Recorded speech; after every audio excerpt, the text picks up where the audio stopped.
நீங்க 2 பேரும் இதை தான் படிச்சிட்டு இருந்தீங்களா? அதை என்கிட்ட கூட பாக்குறேன்.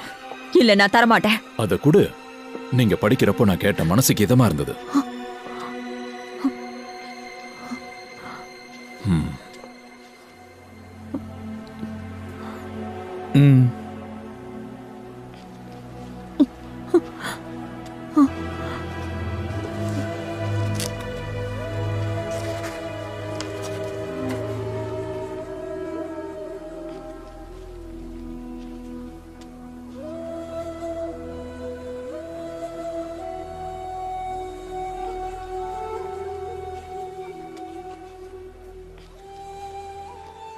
தாஹா,